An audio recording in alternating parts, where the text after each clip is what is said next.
Hey, this is Jeff Pilson from Foreigner, and you're listening to my favorite show, Rock Out and Chill with Jill, on WUTM 90.3, The Hawk.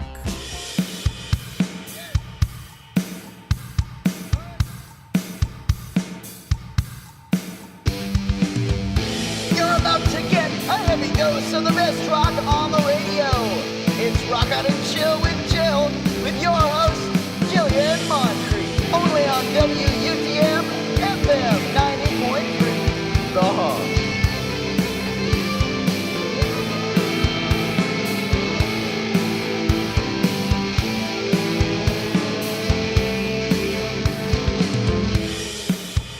Welcome back to an all-new episode of Rock Out and Chill with Jill. I'm Jill, and with me in the studio is Jesse Black. What's up? So, Jesse, as we start off, tell me a little bit about yourself. Like, who is Jesse Black? All right, so I play like blues rock kind of stuff, and I'm from Chattanooga, Tennessee originally, but I'm living over in Franklin now, and I'm just trying to pursue, music.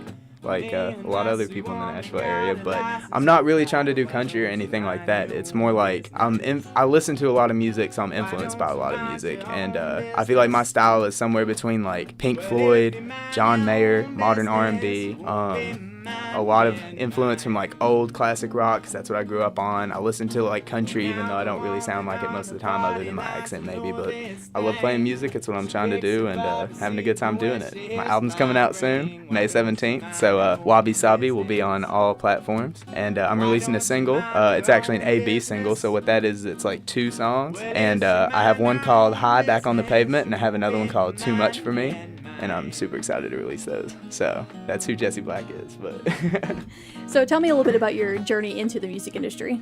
Okay, so I got into music because of my mom. She just listens to music all the time, so anytime we got in the car when I was growing up, it was just music all the way to wherever we were going. It was just kind of like I heard it so much that eventually I wanted to like play it, and like I was always singing and stuff like that, and so mom got me a guitar and I just never put it down, and my parents supported me the whole way through high school, and now that I'm in college I'm just doing it on my own, and I'm playing about every weekend, and writing my own album, producing my own album, and it's just a lot of fun, and like I'm super into it.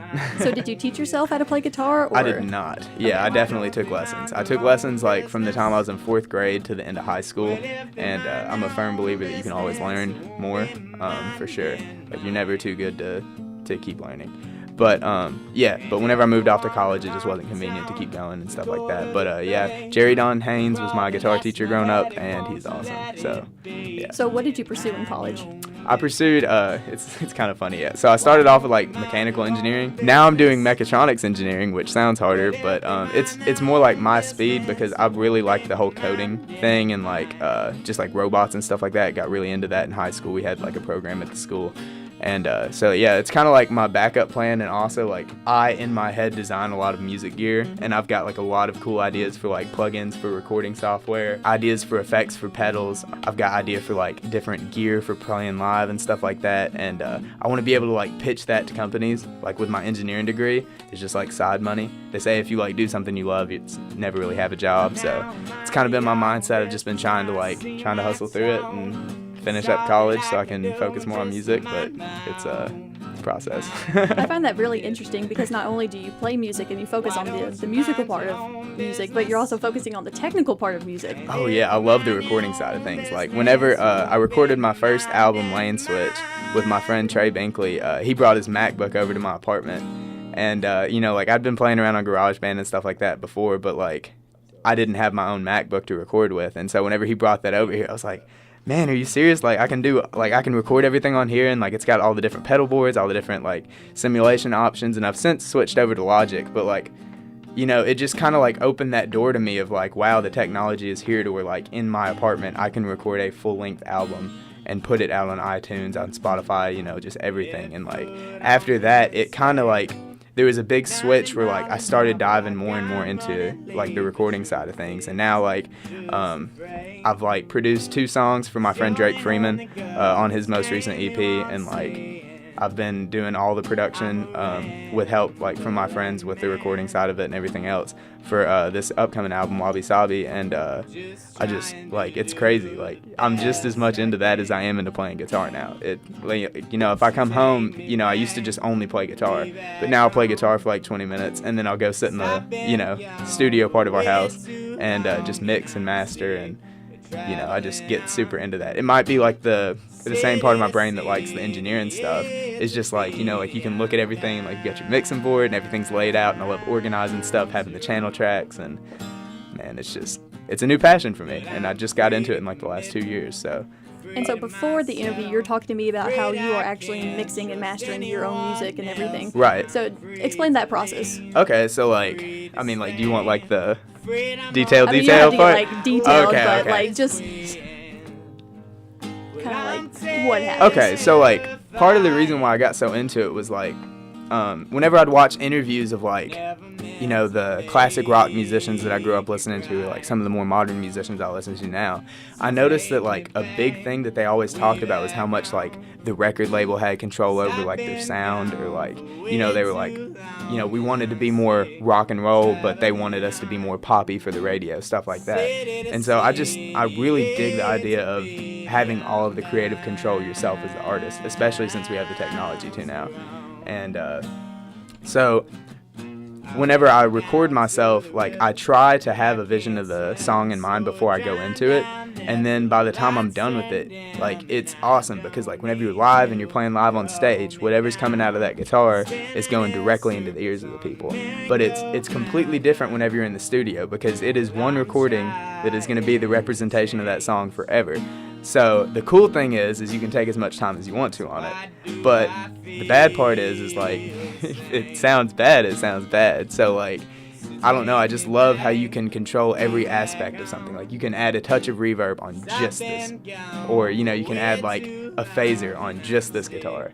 And like whenever you go to mix stuff, you can do the buses, and like the more I learn about it, the more I get into it, because it's just like, I don't know, it's great. But and let's be honest, as college students, it probably saves a lot of money doing everything yourself. Oh my god, yes, it saves a lot of money. Yeah, so like, if you go to a studio, you could pay like as much as you really want to, especially like around the Nashville area. And like, I did all of this for free minus the cost of the laptop and Logic. So it's a pretty good deal. Yeah, it's like, but.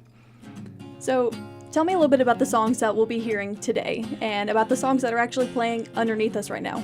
Okay, so some of these songs are going on my album. Let me pull up my track list for the album. Do you want to hear the track list, or like? Sure. Yeah. Okay, cool. So my album is called Wabi Sabi, and for those of you that don't know what that means, it is a new term that I was introduced to in the last couple months, and it's just been kind of like a running joke around my friend group and stuff like that. And basically what it means in Japanese is perfectly messed up. Like, if you've ever like looked at something and it's screwed up, like the this is actually from King of the Hill, like the Liberty Bell. Apparently, like, the cool part about it is it's got that crack in it, and that's like what makes it the Liberty Bell and stuff like that. Like perfectly messed up. That's just what I'm trying to say. But anyway, so my first track is called Dobby with a Sock, which is it's a reference to like the second Harry Potter movie. I think that's the second one. But it's like whenever Dobby gets out and like he's just free. And then the second one is called No One Forgets. The third one is High, Back on the Pavement. Fourth is Anything to You. Then Why. Then Too Much for Me. Voicemail 2. Me, R.I.P. YKD, Don't Chase Love, February 13th, Don't Wake Up, and I Don't Mind. So it's like a 13-song album, and I'm pretty set on that track list. Like, I haven't like completely finalized everything yet and submitted it, but like, I got time to and everything, so it's cool. Yeah, I think that's what I'm gonna do for it, and I'm really happy with it, because at first I was like, whenever I set out to make the album, I was like, I'll record like 20 songs and I'll pick like the best ones of them.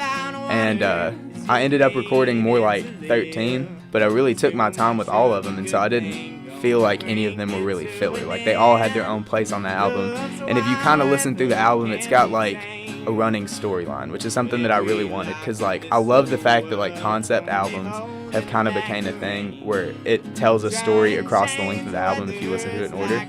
By the way, please listen to my album in order because, you know, like, that's just, like, one thing as an artist. It's like, I don't know. Like, whenever people, like, get in the car and they're like, all right, let's skip to track 5, that always makes me so mad. 'Cause I'm like, that artist did not take all that time for you to skip to track 5. But anyway, so it kind of tells a story. So if you want to hear the story, awesome. Well, I think it's about time for a music break. So let's sit back and listen to High Back on the Pavement.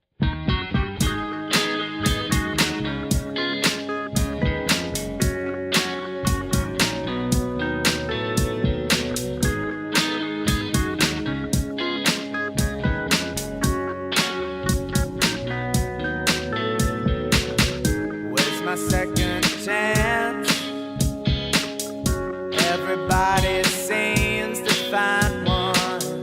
Where's my ticket out? Everybody seems to buy one. Now I look around, but I can't read their faces. Keep them covered up. This whole world is faking. What's your crutch? What are you taking to get you out of this rut? Back on the pavement, whatever gets you high. Whatever gets you high. Some people burn. Some people burn their problems. Some call on friends when they're at the bottom. Some call up girls just to get some bottom. And I sing along, make it till tomorrow. What's your crutch?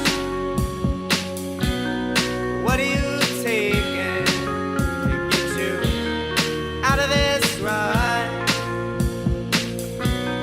Back on the pavement, whatever gets you high. Whatever gets you high.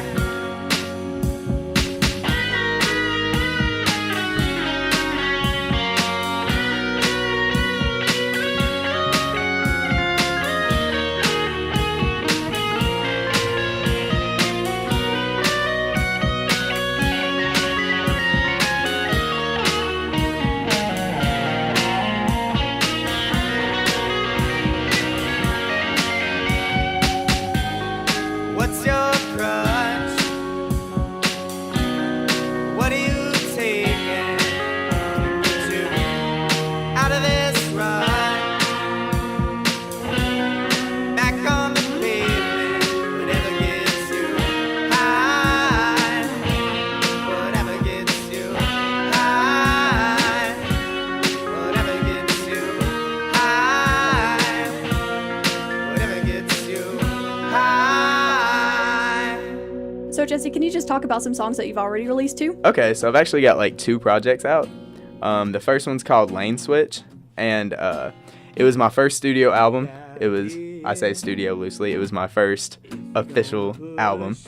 And there was 10 songs on it, and I still love those songs, and it was kind of just like a representation of everything that I'd written from kind of the beginning of high school to the end of high school, and I released it like the summer after I graduated. So it was just kind of like an eclectic, you know, it had some elements of rock, it had some elements of blues, it had some elements of like the more R&B kind of style that I'm going for now.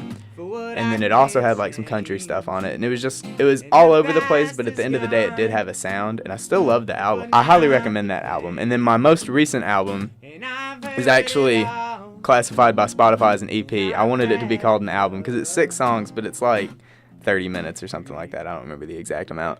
But it also it was like my first album that really told a story. And so it was just kind of recorded in the fall of 2017, and it was just, I wrote all the songs within the span of like 2 or 3 months maybe. And so it was just kind of like an update of like, hey, here's where I'm at in life right now. And it was the first time that I ever recorded an album and played every instrument on it. So I recorded the guitar, the bass, and the vocals in my apartment, and then I went home to my parents' house because I can't play a drum set in my apartment. You know, people already gave me one noise complaint, so I wasn't trying to push my luck with that. But so I went back home, recorded the drums on it, and yeah, I'm really happy with it. Like that was like the first time that I was like, all right, cool. This is Jesse Black. This is what you're gonna get, and I wanted to kind of build off of that with this album. So it kind of took elements from the first album. Because one thing I will say about B-sides is I love it, but it's definitely more like a slow jam kind of thing, or like, you know, listen to like whenever you're just hanging out at your house. It's not more like a party album or anything like that. So I try to make this album more upbeat, even though I still love the B-side stuff because I'm all about slow songs, but not everybody is. So I tried to incorporate more energy into this album. So if you like cleaning the house to like some cool laid-back music, check out B-sides. It's on iTunes, it's on Spotify, it's on Apple Music, you know, whatever you listen to. But love that project, and yeah, so I was kind of like, it's all been building up to this one. This one is like not my first official album, but like it's my first official album. You know what I'm saying? So I was about to ask where all your music is. Oh, okay. So yeah. So my music is available basically on any streaming platform. The only one that I don't have my complete like discography on is SoundCloud. But SoundCloud does have some stuff that you can't find anywhere else. So if you do like using SoundCloud, please check it out, because I've got like an acoustic version of Down the Line, which was on my first album, Lane Switch, and that's only available on SoundCloud. I've got a 3-song release that I released on Black Friday of this year. I like to call it Jesse Black Friday. I've released B-sides in 2017 on Black Friday. In 2018, I released Sorry for the Wait, which was like supposed to be like a preview of this one. And 2 of the tracks that are on that are actually going on my album, Voicemail 2 and I Don't Mind. Voicemail 2's like right before this track called Me, and it kind of builds up to it perfectly.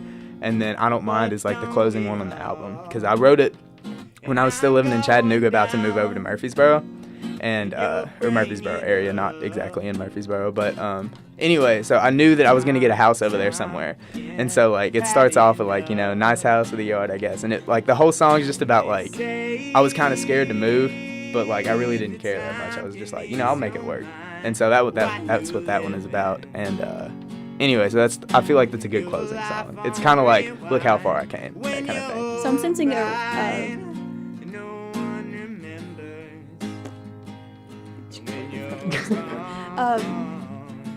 so I hear you saying a lot about how you release some things on Friday. You know, you just said Jesse Black Friday. Yeah. Before the interview, you said you're releasing some music on Good Friday. Yeah, exactly. That one wasn't like intentional or anything like that. I just thought April 19th looked like a good date when I looked at my calendar a couple months ago. But because it was like roughly a month before the album date, which is May 17th.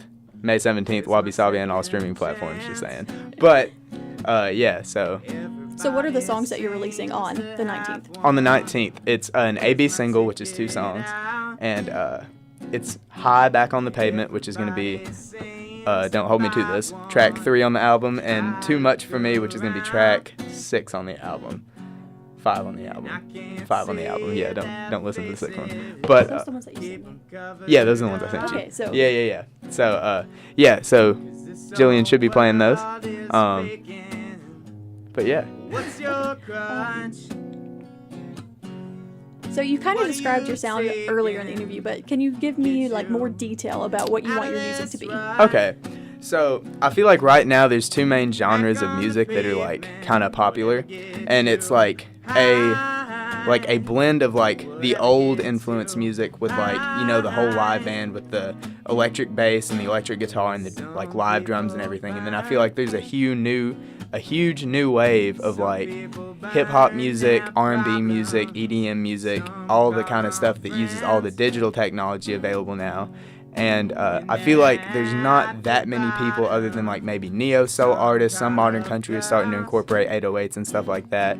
But I feel like that's like a big whole kind of. It's like that blend of those 2 genres, because there's stuff about digital music that I love, like just its accuracy and like its perfectness, and being able to add in like synthesizers and stuff like that to just really add like mood to a song. And also I really like the crispness of the electronic drums. But at the same time, like you know, whenever a song's like completely digital and stuff like that, you know, eventually I want to listen to something with like a person in it again. And, you know, nothing wrong with like music that doesn't have a person in it, but like there's just something about being able to feel people's emotion in the instrument, you know, as opposed to digital. So I feel like there's a space for a blend of those two things. So that's what I'm trying to make happen. And also, like, I feel like guitar music, to call it that, is not as popular with like the youth. And I'm trying to hit people that are my age, because I'm like 21. And I don't know, I'm just trying to like figure out like what that perfect sound in between those two genres is. And because I really appreciate both of them. Like, I listen to like literally every type of genre. And, you know, so I just try and make my music. But And so who are some of your biggest influencers? Biggest influencers? In what way? Like with my music in general, or like with my guitar playing, my production? Let's do a little bit of everything. A little bit of everything. Yeah, All go right. So I'll start off with guitar players. Guitar players for me, David Gilmour, absolutely a Pink Floyd. John Mayer is a huge influence, and if you're in my generation and a guitar player, he should be an influencer. You should at least listen to him because he's awesome. B.B. King is a huge influence in the fact that he played exactly what needed to be there and didn't have to be flashy all the time, and I love that about him. Let me think. Santana, although I don't play anything like Santana, I really appreciate the way that he plays guitar. Like the way that he works in like all like the chromatic notes in between stuff and like all the weird modal scales and stuff like that is just absolutely awesome. Let me think. John Fogerty. I loved how like anytime he played a solo, and if you listen to my album, you'll kind of see parts of this. He would play a solo that lasted like maybe 5 or 10 seconds, but it was exactly what the song needed. Exactly kind of like how B.B. King would not necessarily be just shredding up and down the neck, but like whenever you listen to the album, you're like, man, that's exactly what that needed. So that's kind of what I shoot for with my music, because, you know, I like being flashy sometimes, but, you know, especially whenever it's recorded, you know, whatever the song needs is what should be there. And I'm kind of firm about that. As far as bands go that influence me, I really, really, really love the Beatles. The Beatles have always been a favorite of mine. My mom's always had me listening to them since I was like real little. But one thing that I loved about the Beatles was they wrote like short, poppy, awesome songs, and like they would have like maybe 2 sections, and they'd be like 2.5 minutes or 3 minutes. And the thing that I love about that is like you listen to the song and you're like, man, I want to hear that one part again that only happens once. And so you listen to the whole song again, and so like it keeps people interested in your music in a different way than, you know, like a 10-minute jam would. So I love the Beatles. I love Led Zeppelin just because of their energy. That is, oh yeah, awesome. But Jimmy Page, awesome guitar player. Robert Plant, amazing frontman and singer.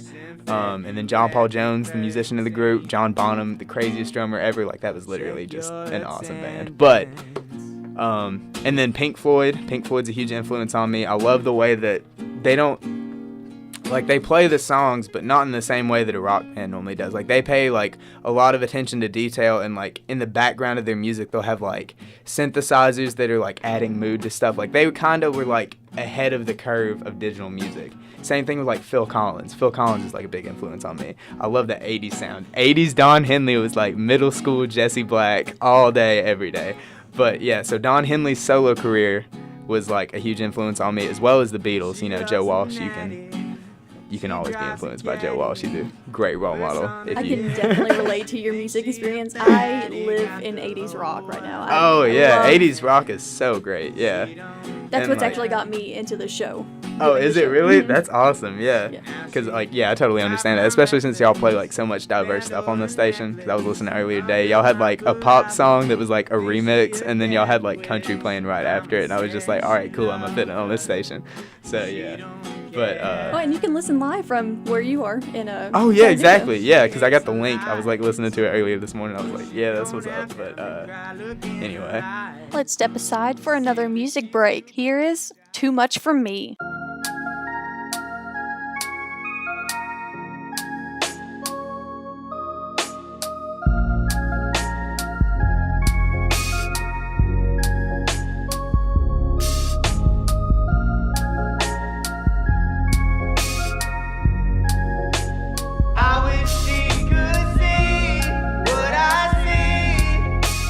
Show me what it's like to be loved in the dark.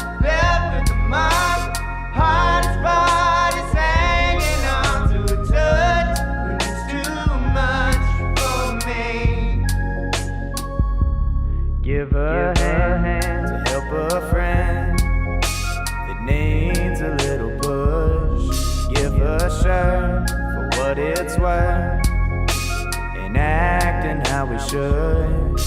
In a sad kind of world where everyone hurts, it's hard to make them smile.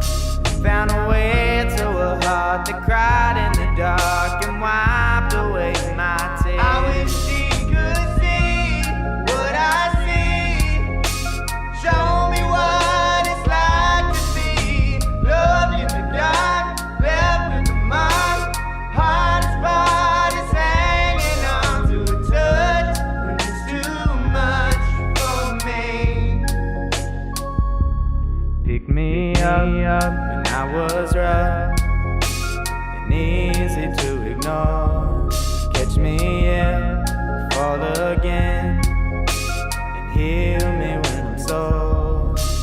Don't hear what they say, it's all a game. Just don't take it too hard. And I know that you have made mistakes, but that ain't who you are. I wish she could see what I see. Show me what it's like to be loved in the dark, left with the mud. Hardest part is hanging on to a touch when it's too much for me.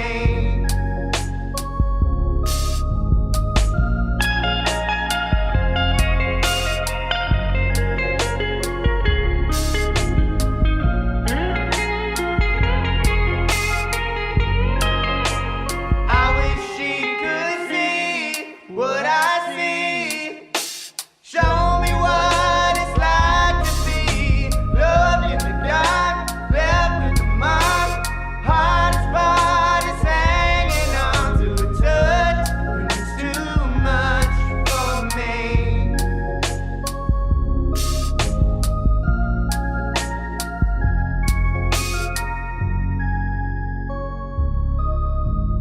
Okay, so can you explain your creative process, like how you go about writing your songs and creating the music behind them? Okay, so there's two main ways that I create my music. I either start with an open project in a recording software, or I start with just an acoustic guitar and a pad of paper.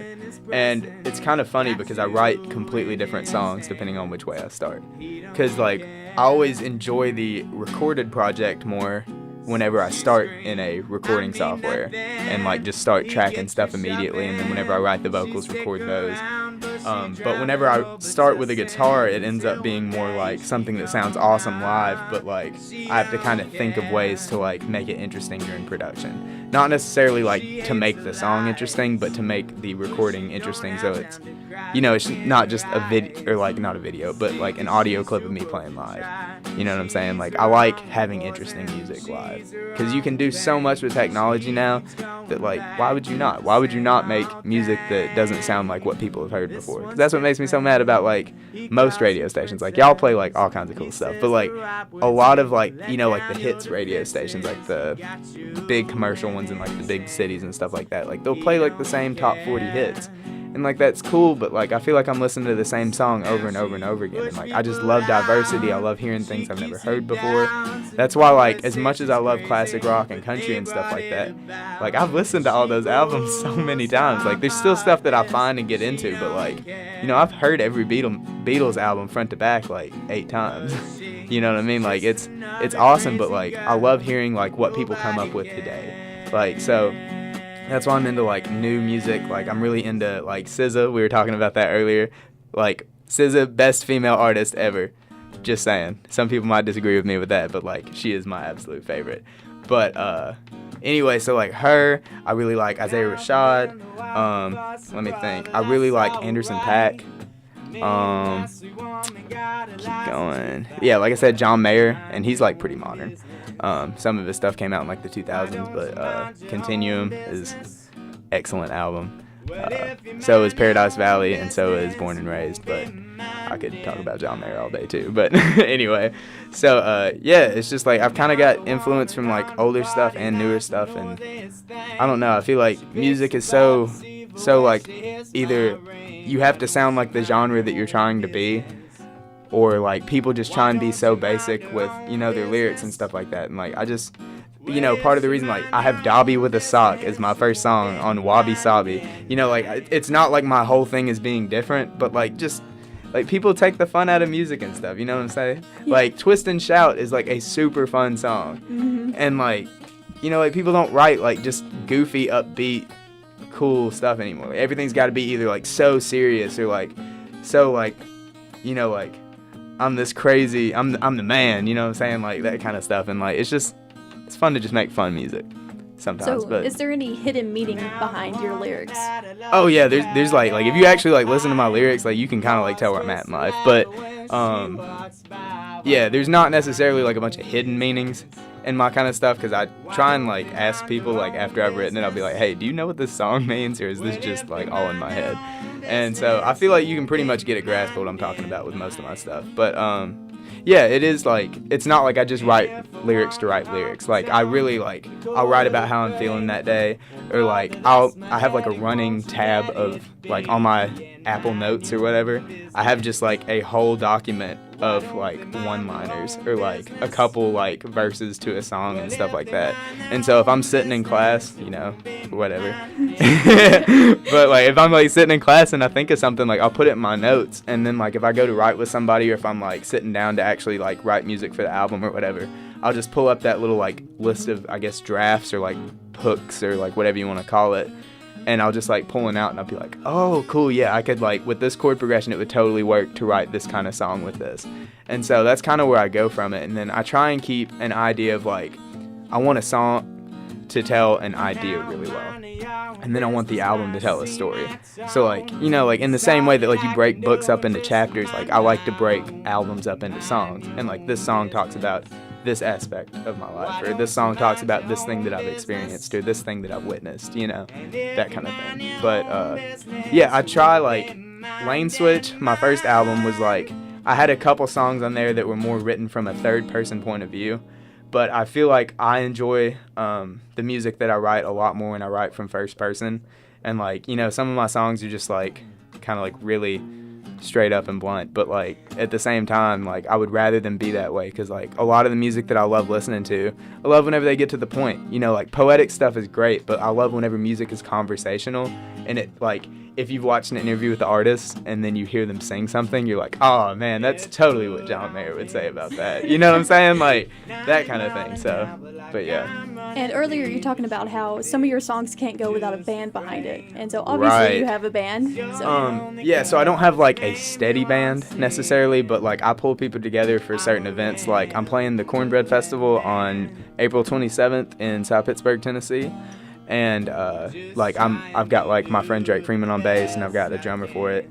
And, then on May 17th, when I'm doing my album release party at Jesse's Grill in Kimball, Tennessee, I'm doing the same thing. Like, I'm pulling together, like, a rhythm section, and, it's just, like, kind of learn the songs, play the songs, that kind of thing. It's hard to find people. Okay, if there's anybody out there listening, I need a drummer. Like, R&B, kind of soul, bluesy stuff. Take an application. Follow me on Instagram, Twitter, whatever. Just hit me up. But, yeah, so anyway, yeah, I'm just trying to find, like, a steady band that's, like, into the same stuff that I'm into. Because part of the problem is, like, I'm 21, and it's hard to find people that are as young as me that are, like, as serious about it as I am. And the ones that are serious about it are, like, playing with other bands already. So, you know, it's like, I meet all these cool drummers, but they're like, oh, yeah, man, every Friday and Saturday I've got's already booked with my regular band. So, I don't know, it's rough. But I also play, like, a lot of acoustic, you know, solo shows because I enjoy doing that one. But also, like, it's just, like, I love staying busy and playing as much as I can. So, yeah. Alrighty, I think it's time we step aside for another music break. Coming up is Why.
So take me through an average day of the life of Jesse. An average day of the life of Jesse. All right. So, wake up. Probably eat something. If I got school that day, I'll go to school. But then, okay, really my day, like, starts at, like, 7 or 8 at night. Because, like, as a college student, like, you spend, like, all day, like, doing, like, your day stuff. But, okay, so some people wake up early in the morning because they love being able to, like, have the peace and quiet of the morning and, like, start their day by themselves whenever nobody's up yet and, like, it's quiet time, you know what I'm saying? Well, my quiet time is, like, late at night. I'm, like, a night owl. So, like, I'll get home from school because I have, like, some classes later in the day at, like, 8:30. And so I'll just get home and I'll pull up a project and start mixing. And, I just prefer to work that way because it's not like I'm just like this introvert or anything like that. But I like being able to work uninterrupted, especially if like it's on music stuff. And sometimes like the only time that I can do that without, somebody calling me or like, anything like that is just late. So most of the time I'll like start writing. I'll watch music videos because I love watching music videos for inspiration. Like having friends over to the house because, like I said, I got that like little studio space in my house, and we'll just start tracking something or working on a project or mixing, or it's just like every day I come home and start working. But yeah, it gets tiring, but like it's another thing like I was saying earlier about like if you're doing the job that you want to do, it's not really like a job. So I love it. Yeah, because I can get in my zone. Like people can't bother me. I can just sit down and like mess with the knobs all I want to, and nobody's gonna bother me at 1 a.m. So Yes, 1 a.m. is the perfect time. 1 a.m. It's like perfect. Like I love being outside during the day. Love the sunshine, all that stuff. But like nighttime's the real time. That's like 1 a.m. real is where world it's stuff. at. Yeah, exactly. Okay, so if you could collaborate with any musician right now, who would you collaborate with and why? Ooh, that's a hard one. So if I had to record an album with anybody right now, there's this guy named Thundercat. And he's like a bass player. He does like a lot of jazz and like hip hop stuff. But he's like insane on bass. Like there's a Tiny Desk concert, like the NPR Tiny Desk. It's like a whole series. And anyway, so they just like bring in live bands and like feature artists, and they play like 4 or 5 songs. It depends on the artist. But anyway, I saw the one with him and Mac Miller, and he was just like getting so into the bass and stuff like that. And his rhythm section, if y'all haven't seen that, look up the Mac Miller Tiny Desk concert. Awesome all the way through.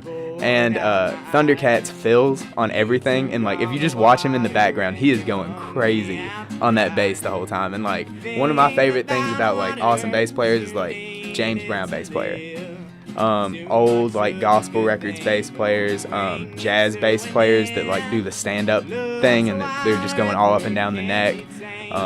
Just like I really appreciate a good bass player. And Thundercat also sings, and his like harmonies and stuff like that he does. He's got like an album out.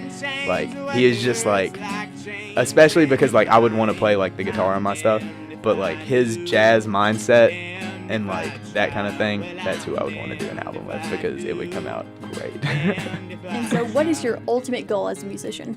My ultimate goal as a musician is to be able to, one, support myself. That's like my number one goal.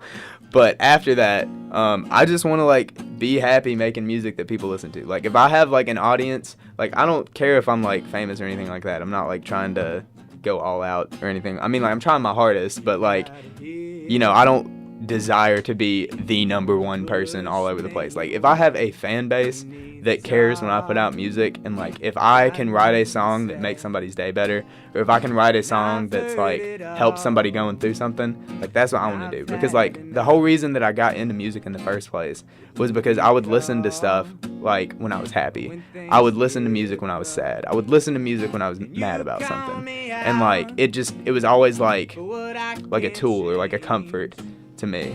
Is like, you know what I'm saying? It's just it's just like an expression thing, and like I love being able to go in my living room and write a song and send it to one of my friends and then be like, like, man, that's crazy, so like I don't know. So if I can get to the point where like I have like an actual audience of people, but yeah, so like basically all I want is just to have people listening and hopefully somebody gets something out of it.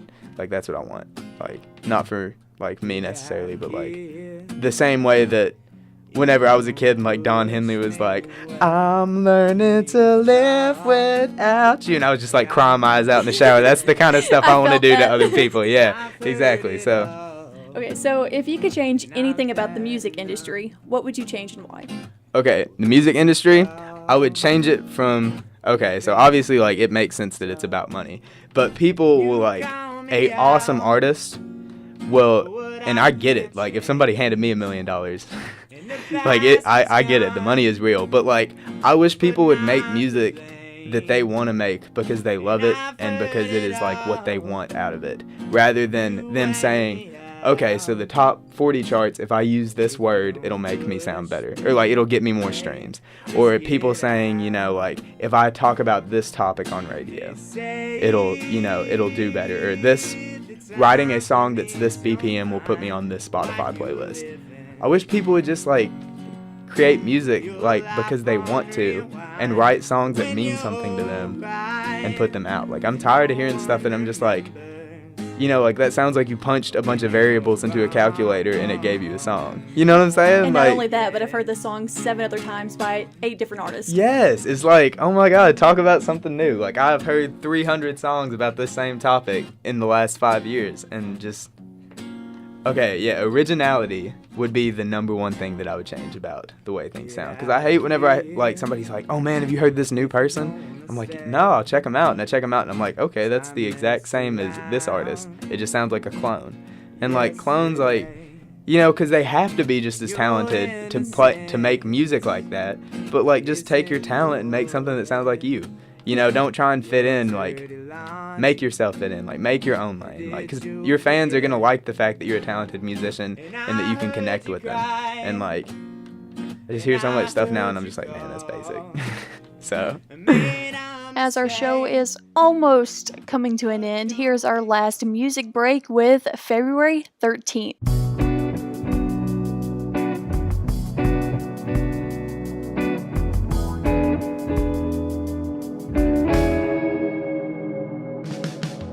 Hindsight is 2020, and I got plenty. Check my account. There's not a penny. Where did the time go, baby? I know I'm going crazy. Try to keep up.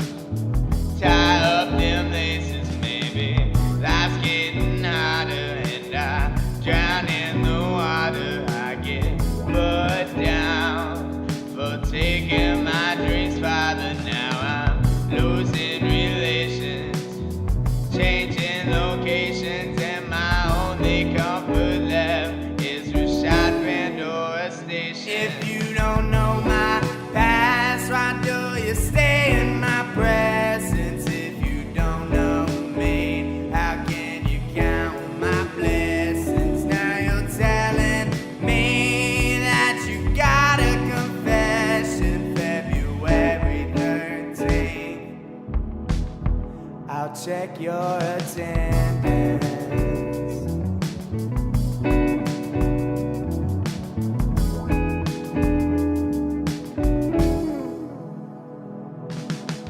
Sleep don't come easy no more, so leave the past on the floor. The present hurts, but it's a good time to soar. I'm sore from getting older, weight on me like a boulder. I look around and the world keeps growing colder. Leather to gold here lately, heavy wrist, heavy fading.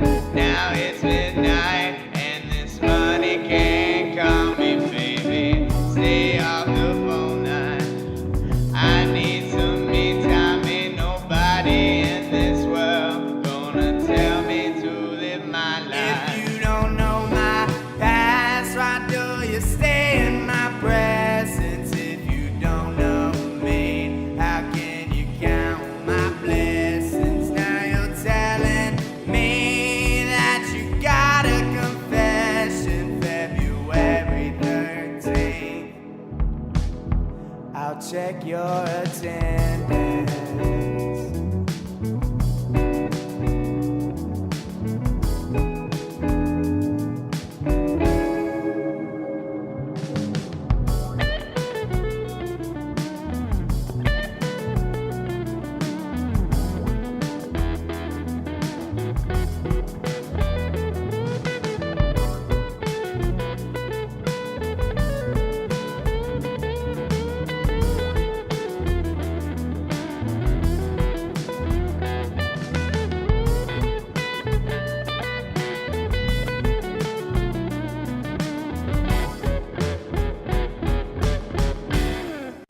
And so as we wrap things up, what's next? What's next? Okay. So actually, next this summer I'm going on tour. So I am crazy excited about that. It's gonna be like June 12th through July 28th.